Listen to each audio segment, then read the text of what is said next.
Muy buenas tardes. Hola a todos nuestros queridos auditores, a todos nuestros queridos suscriptores y televidentes, como se les decía antes. Estamos acá en un nuevo capítulo del Renacentista Postmoderno. Nos acompaña hoy día un gran invitado, un escritor chileno muy reconocido, con gran trayectoria en los medios de comunicación también, a través de sus libros, sus novelas, sus ensayos, sus guiones. Reconocido en los medios, bueno, ustedes lo van a ver y van a saber al tiro quién es. Bienvenido, profesor Rafael Gumucio Araya. Gracias. Un gusto estar ahí, en esta región que tanto amo, el Maule. Muchas gracias.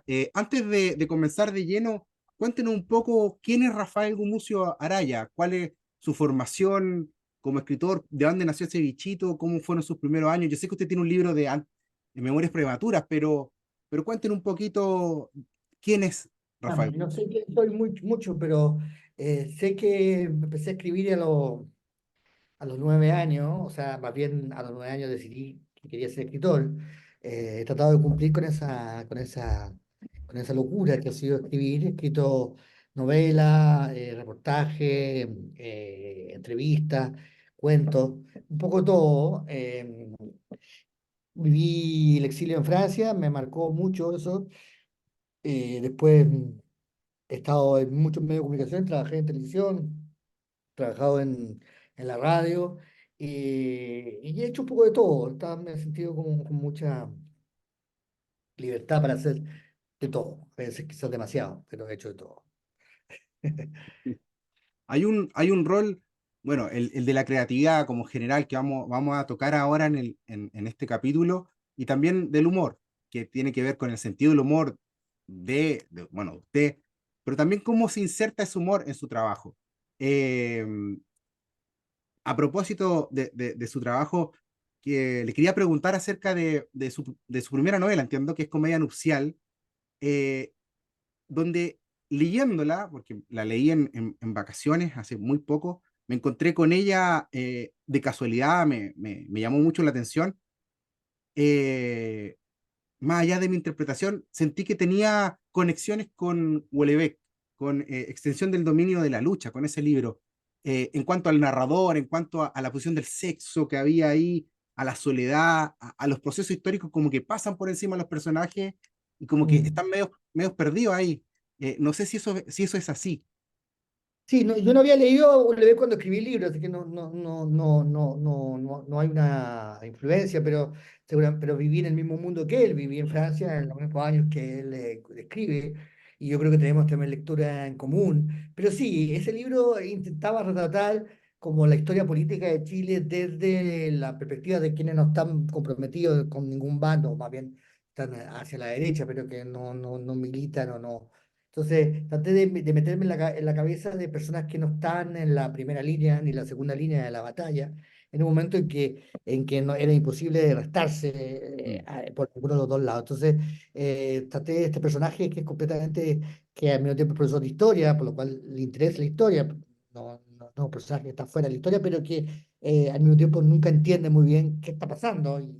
Y esa era un poco la idea, muy distinta a mi historia personal, en que la historia política, la historia ha sido, no he podido escapar de ella, digamos, mis padres militaban, mi abuelo era senador, luego la historia política chilena y sobre todo la historia de la UP y de la dictadura, siempre fueron muy de primera mano. Entonces, traté de pensar en personajes para quienes esto resulta ser una interrupción en su vida y que no entienden lo que pasa. Y la idea esencial del libro, la escena que para mí es principal, es cuando pasan por la moneda que acaba de ser bombardeada y dicen, oye, y él Mm. le pregunta a su esposa, ¿qué pasó?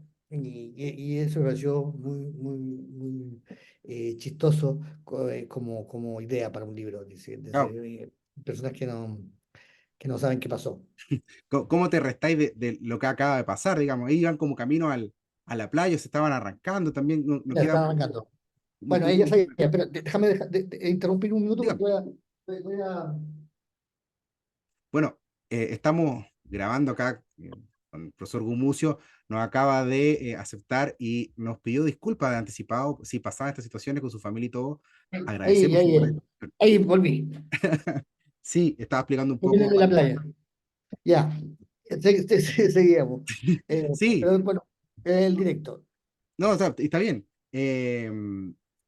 A propósito de comedia nupcial, sí, está esta escena donde pasaban por afuera la moneda y también está esta otra cuando era como el jefe y se quería hacer un poco el lindo con una persona que trabajaba con él, quizás para romper su virginidad, y al final no resultaba, lo terminaba llevando una ola, una protesta, se subía un camión, le avisaban que su mamá se había muerto, como que Sí, todo pasaba sobre él, digamos.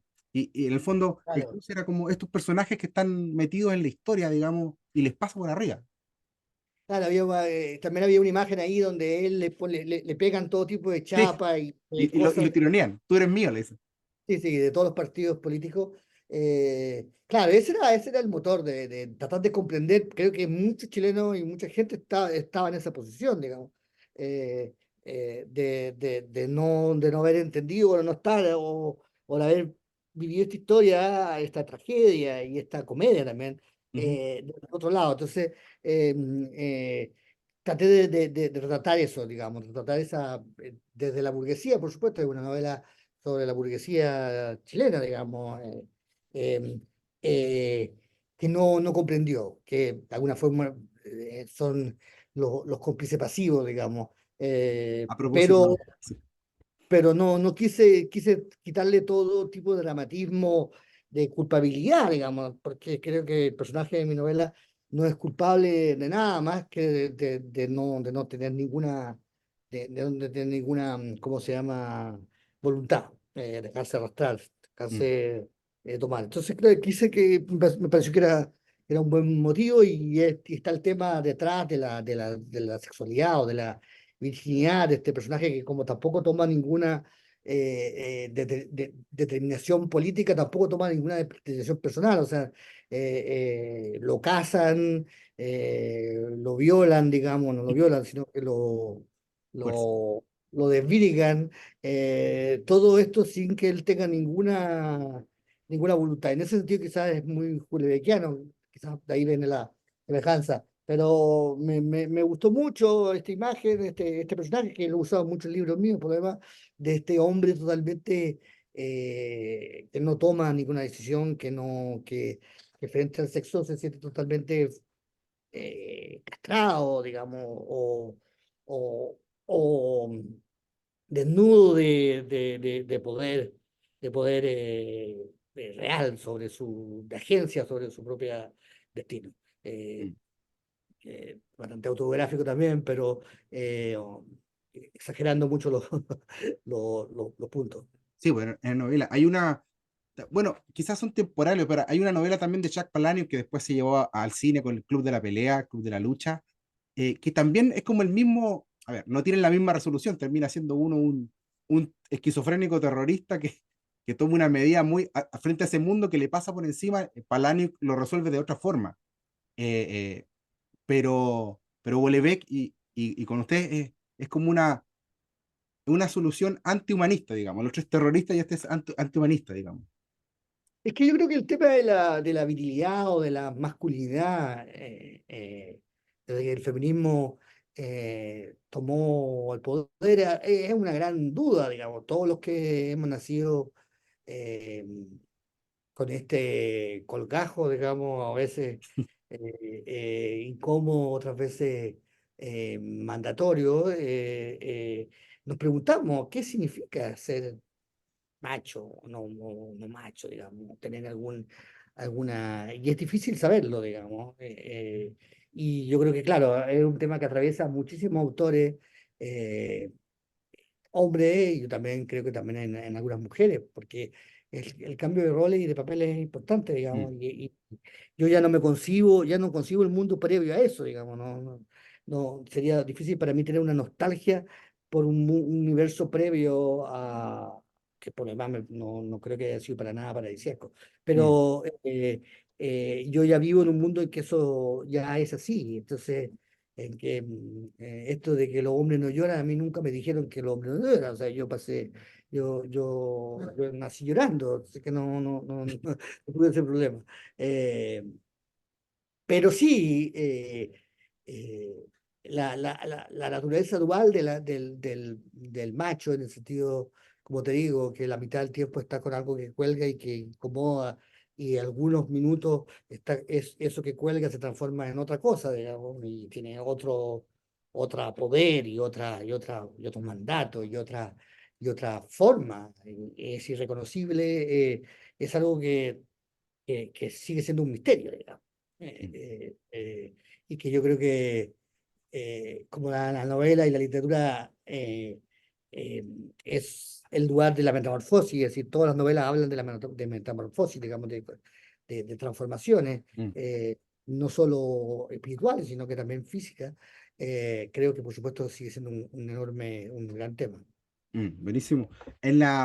Hay otra novela que se escribió o la publicaron en el 2009, que es La Deuda, que en principio trataría de, se supone que es la historia de este contador, de las estrellas que le llamaban, y ahí usted retrata también a la élite. Y hay personajes como arquetipos que se repiten.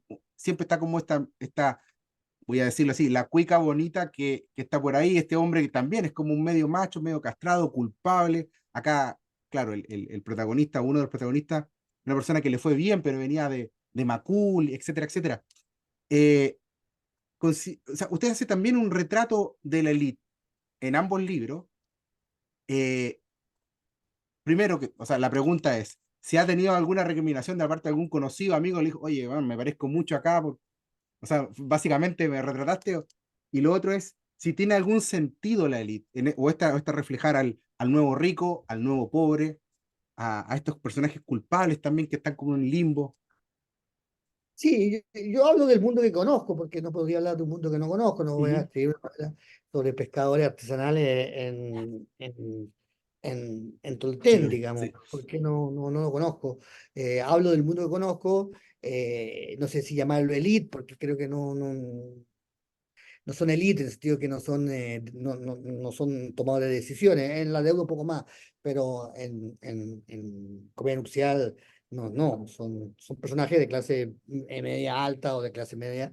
Eh, y claro, en la deuda quería reflejar una transformación que yo vi en cierto mundo de la izquierda o del progresismo, que luego se transformó en un tema del que todo el mundo habla y sobre el que todo el mundo tiene una idea, pero en esa época era algo más desconocido, digamos, más nuevo, que es la idea de esta transformación de ser clandestino, ONG, de estar del buen lado, a ser empresario, a tener dinero y a manejar gente a ser empleador, digamos, y a pertenecer a esta élite, a ese 5% más rico y tener conciencia de ello, digamos. Hubo una transformación en ese mundo, un progresivo cambio que creo que sentía que tenía también implicancias personales, digamos, en el sentido de que también este mundo fue criado en la culpa cristiana, la culpa, en el régimen de la culpa, y cómo pasáis a ser parte de la empresa, digamos, como vos te vivís como un tipo que, que, que tiene empleados, que paga, que echa, cuando tú no has sido entrenado para eso, cuando Mm, has sido entrenado en el caso de estos personajes de mi novela como para ser artista. Evidentemente, yo siento que las mujeres tienen en Chile respuestas mucho más claras y tienen la cabeza mucho más despejada. Son generalmente más inteligentes, sobre todo están más pegadas a la tierra, digamos, conocen más el territorio, entonces les cuesta menos, pero evidentemente creo que a los hombres nos cuesta un poco más. Y hablaba sobre eso. Si tuvo recriminaciones, no, pero la gente no lee novelas, digamos, es larga. Y sí, yo creo que hay mucha gente que escuchaba latino, que yo hablara de cosas tan cercanas, digamos. Escuchaban latino, que ella estuviera en el Vía María, que él fuera de Macul, escuchaban eso latino, digamos. mm. Pero cuando yo digo que si lo pienso mejor, no lo encontraban latero, lo encontraban incómodo, ¿no? claro, porque, o sea, le habla a algunos que se pueden ver reconocidos. Yo te digo, yo trabajo para una empresa, por ejemplo, que hace auditorías contables. Y habían, como reflejaba, y cuando habla de eso, me río porque hasta me imaginaba a ciertas personas, digamos. He visto muchos casos también de estafa y cosas así, y era como, oye, y lo haces bien, digamos, en el sentido de retratar bien ese mundo, ese tipo de personajes que están ahí. Pero cuando uno dice, bueno, pero a lo mejor alguien va a leerlo en Colombia, en Argentina, en Perú, que no es lo mismo. Y están Bueno, ávidos también de enterarse de eso, de se Chile. reía en Argentina, un escritor, Fogwell, un escritor muy bueno, eh, me decía que había leído una novela y la encontraba una lata porque en Argentina entonces se resolvía a tunazo, digamos, Corta. o abrazo, digamos. Si un tipo te estafaba o le mandaba ahí un par de pistolazos y se acababa el tema, o te iba a tomar con él y lo hacía ahí socio, digamos. Entonces, todo este drama que mi novela implica le pareció un poco atingente. Me imagino claro, pasará lo mismo en lugares como México o Colombia, donde no existe esta culpa, digamos. Mm,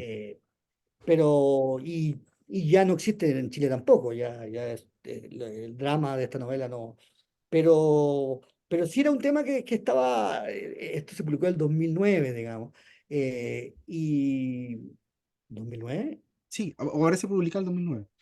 sí, y claro, y el 2011, el 2000, surgen entre tus compañeros de curso el 2009. cuestionamiento. Sí, el cuestionamiento a los 30 años, el cuestionamiento a la concentración, el cuestionamiento al progresismo, surge el 2011 y también como un renovado interés en los temas sociales, en los temas que habían en esa época, en el 2009 nadie hablaba de este tema, que todo el mundo consideraba que el tema de la diferencia de clase era un tema latero, digamos, un Estaba tema superado. Tirón y decía, superado. los malls están llenos, decía. Claro, No hay ningún estaba, conflicto. super- estaba superado o era un discurso de gente aburrida y pasamos. Entonces, la novela se adelantó un poco. Como siempre ocurre, yo o escribo muy antes o muy después, sobre todo generalmente muy antes bueno, no ocurrió nada, digamos. Eh, En- o sea, tuvo su lector y todo, pero no causó el debate que yo esperaba. Este mm. debate en torno a qué pasó, qué nos pasó. A ver, algo pasó, obviamente, la semana pasada, sucedió, para contextualizar a la gente que nos escucha, a lo mejor del podcast, pasado el tiempo, estamos a 15 de febrero del 2024. La semana pasada murió el expresidente Sebastián Piñera en un trágico Sí, accidente. Usted ha escrito unas columnas en Exante, ha salido en la radio, en Radio Pauta, al menos lo he visto por ahí, donde ha sido muy respetuoso con la figura de él. Más allá de la contingencia, si quieren hablamos de eso, pero yo creo que destaca también el rol de las élites, digamos, porque Sebastián Piñera fue un presidente con la crítica, que yo soy muy crítico, he sido muy crítico de él, pero él se tomaba en serio un rol. No sé si lo cumplía, no sé si estaba bien o mal, pero él creía que estaba cumpliendo un rol. Él era, bueno, él se consideraba de clase media, pero él era millonario, súper millonario, era muy capacitado, pero hacía cosas y quería hacer cosas. Y eso era genuino, no era una impostura, digamos. Por eso lo entendía como que no lo querían. Decía, si hago tanto y no me quieren. No era por eso, precisamente. sí, yo tengo muchísimas críticas también a su gobierno y a su idea y a su visión del mundo, digamos, y de su... No voté por él, no votaría por él. Creo que el segundo gobierno fue un gobierno francamente malo, digamos, que terminó muy mal. El problema, Mm, él logró, creo yo, con la gestión de la pandemia, algo muy virtuoso, pero su gestión del estallido, de lo que hizo que el estallido creciera y luego se hiciera, me pareció siempre muy mal. Pero eso no quita que yo soy escritor, digamos. Entonces, y también soy un humano, entonces era alguien que conocía mucho, que comprendía de alguna forma, que sentí también que no comprendían y que no entendían, que odiaban por cosas que yo no lo odiaría y querían por cosas que yo no lo quería, digamos. Entonces, me pareció primero ante la tragedia, y necesario decir, no, no, no, mi diferencia era más mm, importante, pero sobre todo me importaba iluminar el ser humano que había ahí, que me parece súper interesante, digamos. Yo escribí un libro que se llama Los platos rotos, que es un libro de historia de Chile, y claro, a mí los personajes de la historia de Chile, de esa envergadura, un personaje muy importante dentro de la historia de Chile, digamos, prefiero saber cómo son, prefiero entender cómo son antes de tener un juicio negativo o positivo, digamos. Creo que yo tengo mi juicio negativo, creo que su idea del mundo era muy equivocada, eh, pero eso no me impedía no ver en él como una persona malintencionada, mm, eh, eh, eh, eh, cruel, insensato, todas esas cosas que se dijeron de él, digamos. mm, Y sobre todo esa estupidez que se repitió hasta el cansancio de que era igual a Pinochet, digamos. No, o sea, si alguien contribuyó a la muerte política de Pinochet y a terminar con su legado fue Sebastián Piñera, mm. muchísimo más de muchos de los que gritaban, digamos, Sí, esa frase estúpida. de hecho lo enterró políticamente y, bueno, a uno le puede gustar o no de nuevo, pero lo dejó de lado como figura de derecha y a la izquierda le quitó el piso porque mucha izquierda vive, es como en España, muchos viven todavía de Franco, acá viven muchos de Pinochet, digamos. Eh, Pero por eso yo tendría el mismo respeto eh, frente, no sé, a Guillermo Tellier o a personas que me parecen, al margen de que me parezcan totalmente equivocadas o totalmente, eh, que tienen una envergadura, digamos, un tamaño. Eh, la política es algo que yo respeto mucho, a lo que no me he dedicado y que además conozco bastante de cerca, y que sé lo difícil y lo dura que es, por lo cual nadie que se dedique a ese trabajo para mí eh, no merezca algún tipo de respeto. mm, Eh, buenísimo. Quiero hablar del libro suyo que se llama ¿Por qué soy católico? Antes sí, de darle el paso, voy a hacer una cita a Chesterton, se llama Historia de la Familia, acá está el libro, que ahí tuvo el cruce con los libros suyos. Entonces dice, cito, así como la cerveza no tiene una buena oportunidad entre los hombres a los que se les niega el pan, el matrimonio no tiene una buena oportunidad entre los hombres a los que se les niega la libertad y la propiedad. Y de hecho, encontramos las mismas fuerzas capitalistas que impulsan a los hombres hacia el maltusianismo o hacia un injusto celibato que las que les conducen hacia la alternativa del arsénico y la cocaína. Eso fue escrito hace más de 100 años atrás. ¡Wow! Bueno, tenemos al libro del profesor, ¿Por qué soy católico? ¿Por qué escribió este libro, profesor? bueno, una de las cosas por las que lo escribí es porque me puse a leer a Chesterton con mucha pasión, que es un autor que me gusta mucho. Claro, al principio me gustaba por razones retóricas, digamos, porque escribe muy bien, porque argumenta muy bien, porque es muy poéticamente muy interesante, pero Mm, después me empecé a dar cuenta que estaba progresivamente cada vez más de acuerdo y que mi gozo no era solo estético, sino que intelectual. Entonces me pregunté, yo vengo de una familia de católicos de izquierda, digamos, una familia muy marcada por la iglesia y por las transformaciones de la iglesia. eh, y es un legado que yo no puedo, que yo no puedo. eh, eh, pero también me pareció que el tema de discusión religiosa, digamos, eh, porque soy católico, alguien podría preguntar por qué soy ateo, por qué soy judío, por qué soy eh, eh, vegetariano. Me resultaba que es un tema muy interesante, muy álgido, muy importante. No entiendo muy bien la razón por qué los escritores latinoamericanos de hoy no es un tema que les pareciera totalmente ajeno, digamos.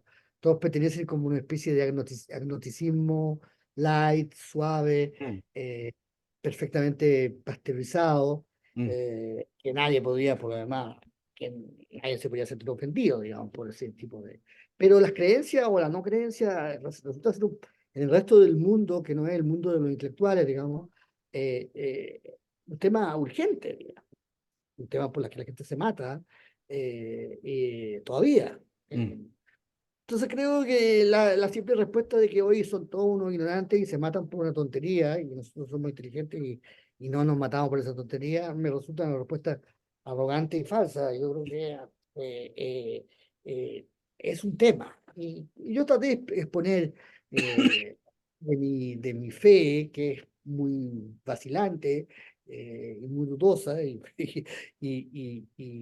poco...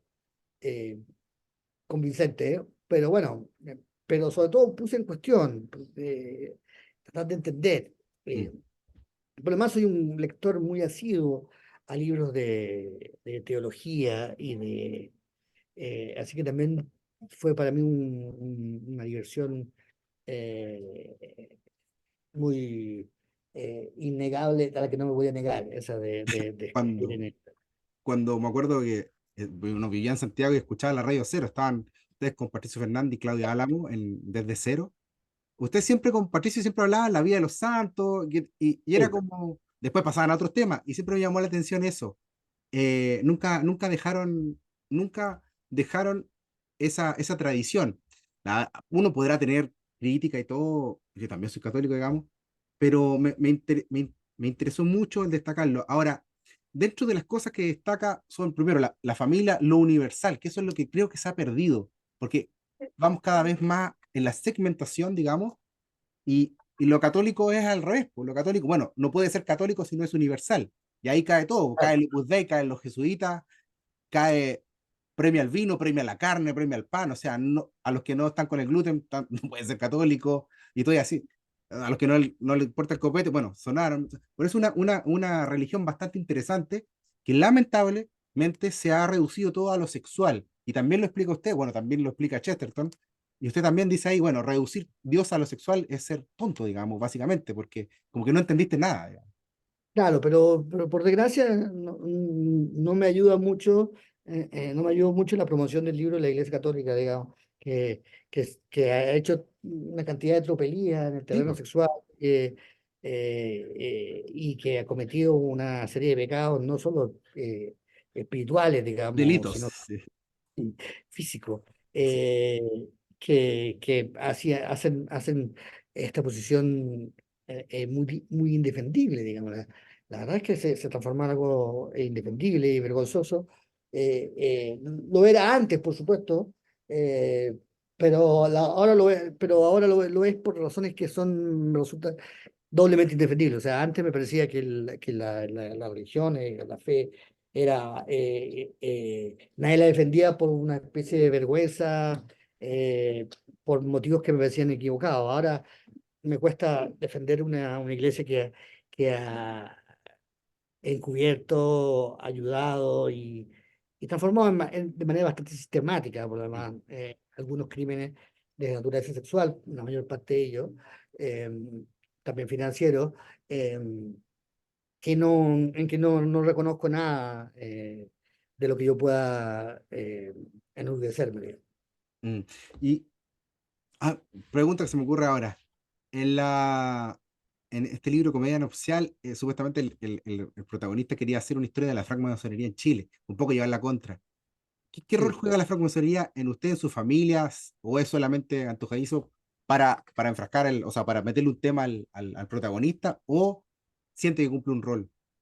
No, yo tengo algunos familiares muy lejanos que fueron farmazones, pero eh, mi bisabuelo fue francmasón un tiempo. Tengo el mayor respeto y cariño por la francmasonería y creo que han sido esenciales en la construcción La República. del país y la historia del país, así que le tengo la mayor simpatía, pero los conozco de lejos. Lo puse en la novela un poco porque justamente quería que este personaje entroncara con... era la idea que hablamos un poco antes, de que cómo alguien puede no ver algo tan esencial a lo que está viendo, porque como te digo, si mi personaje hubiese sido ingeniero químico, puede ser que no se haya fijado nunca en la Unidad Popular ni en la dictadura, pero si el tipo es un especialista en la francmasonería y Allende era francmasón, digamos, y el tema de la francmasonería cruzó también, Estaba eh, presente.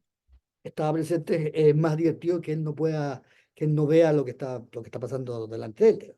Ujú.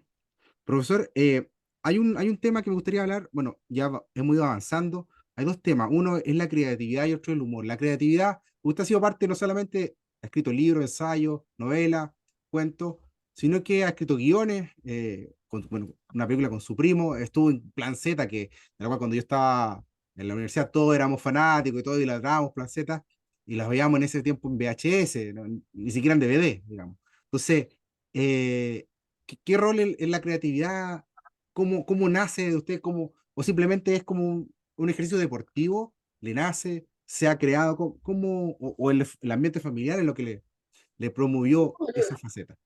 Yo vivo un poco de eso, vivo de la capacidad de inventar algo donde no había nada. Pero nunca había nada, es el truco, pero por lo menos uno, como es un buen mago, uno le dice, oye, no había nada, pero en el fondo siempre había algo. ¿Verdad? En el fondo simplemente uno hace, reúne cosas que estaban, ideas que estaban esparcidas y las combina, y la combinación es la nueva, pero por supuesto lo que uno les dice, oye, no había nada, mira aquí, pa, y de repente se hizo la luz, digamos. Eh, entonces, ese rol de pequeño Dios es muy entretenido. Por razones, no sé, razones genéticas, familiares, personales, me han favorecido con esa capacidad, que es más bien, creo yo, que es la capacidad de no frenar la creatividad, digamos, que la mayor parte de la gente también es creativa y tiene ideas, pero las frenan, Mm. son inadecuados, ¿no? Que le preguntan dos más dos y responden cuatro, que es una buena respuesta. Pero solo es una respuesta posible, hay muchas otras respuestas posibles a esa pregunta. Como a mí me costaba decir cuatro porque soy un poco lento con la matemática, cuando me gustaban dos más dos, yo decía, oye, mira que hace frío, o mira este pajarito, como para no responder que no sé, no tengo idea. Entonces, esto me permitía, yo cuando era chico, respondía las pruebas y con una letra muy mala, además no entendía muy bien. Entonces la profesora me decía, ¿qué dice acá? Entonces yo la miraba a ella y ya dice tal cosa, me decía, ella decía, no, sí, por supuesto. Y bueno, y ahí iba inventando según lo que ella quería que yo respondiese y así subía la nota, digamos. Porque no sabía qué responder, digamos. Entonces, fue una escapatoria, Una forma de salir jugando. claro. Y el Y, humor, para ponerte al tiro lo que viene, la pregunta que viene después, es parte sí, de lo sí. mismo, es una combinación de eso. Es como el humor es justamente es la manera más amplia del juego, con todas las cartas y todo Y lo... usted parte perdón, se cortó. Usted parte del Instituto de Estudio Humorístico de la UDP. Hay un acto en particular, porque yo soy fan de Felipe Abello, me declaro ahora y hago todo destape, pero ustedes lo premiaron antes de que fuera un show de masas. O sea, que yo creo que lo conocían, obviamente, y todo, bueno, por los medios y todo, pero ¿de quién nació premiarlo? Siempre he sido un fan de él, lo veía en el CQP y gozaba muchísimo. Eh, y, y claro, y después se reunió un jurado y el jurado coincidió en esa preelección por su talento.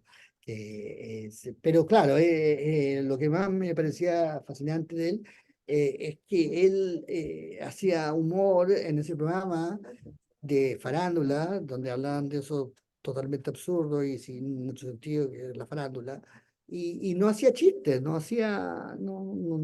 era simplemente el desviar la conversación más o menos seria hacia otro lado, digamos, sin hacer realmente chistes, simplemente su propia presencia, sobre todo lo que lo que hacía muy divertido su prestación en ese programa es de que él nunca sabía nada del tema. Eh, Nunca había estudiado, ni leído, ni investigado nada de lo que se hablaba ahí, que por supuesto eran puras tonterías, pero es como la imagen de un comentarista deportivo que no le interesa el deporte, digamos, y no sabe cuánta gente juega en cada equipo, digamos. Entonces, eh, eso era muy divertido. Me pareció que ese es esa es la esencia del humor, ¿no?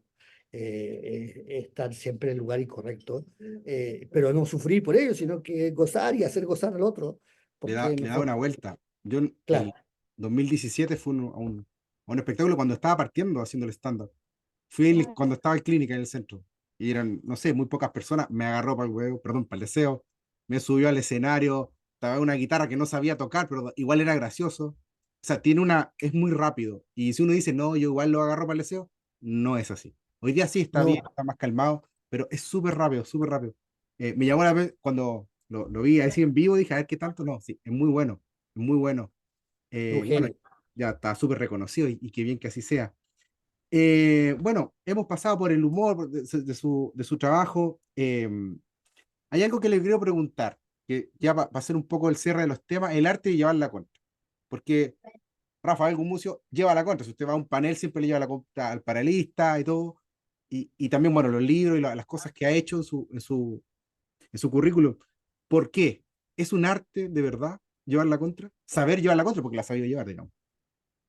Bueno, no sé si es un arte, pero también pues, hay dos cosas. Primero, es porque encuentro que la conversación es muy breve. Si uno dice, sí, sí, sí, oye, hace calor, sí, hace calor, ya hace frío, ya hace frío. Bueno, dura 10 minutos. ¿Para qué estamos con, para qué fome, digamos, encuentro? Y luego también porque a veces estoy en contra, simplemente no, siento que los lugares comunes o la frase hecha se estancan y de repente empiezan a decir que las cosas no son lo que son, digamos.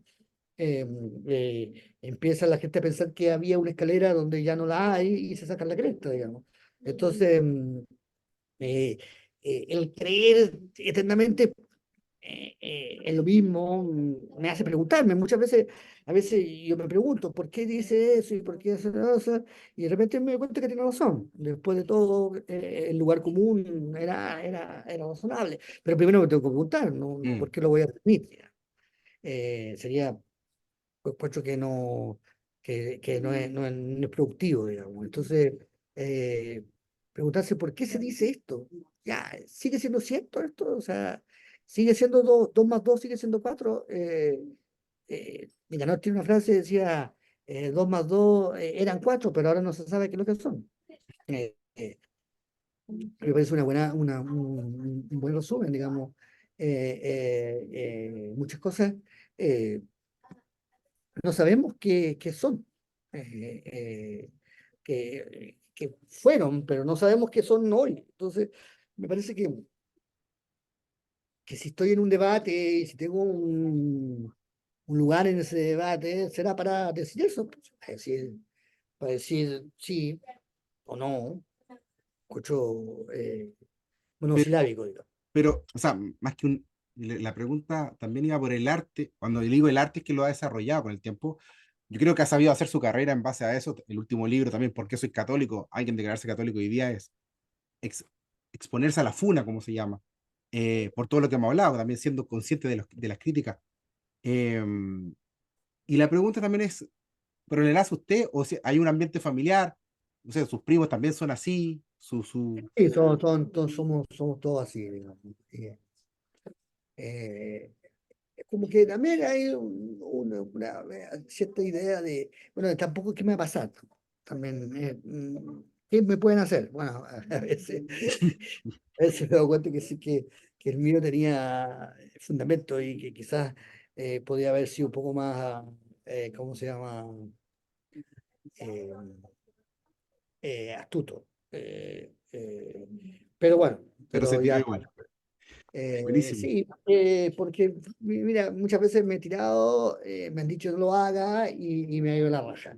Otras veces me han dicho no te tires, me he tirado y me ha ido pésimo, pero no puedo saberlo de antemano, digamos. Sé que si no hago nada, no va a pasar nada, Mm. eso sí. Lo peor es hacer nada, parece, ¿no? O sea, quedarse como en esa neutralidad. Me cuesta a mí, ¿eh? Mm, Lo he tratado de hacer.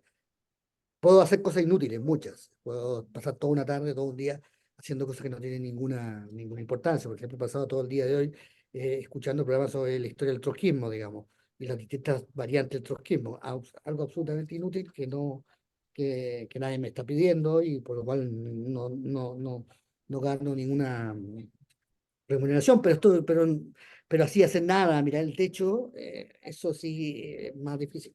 mm. Llenar la cabeza de las distintas denominaciones del trotskismo es más fácil. Entonces, ¿para qué, digamos?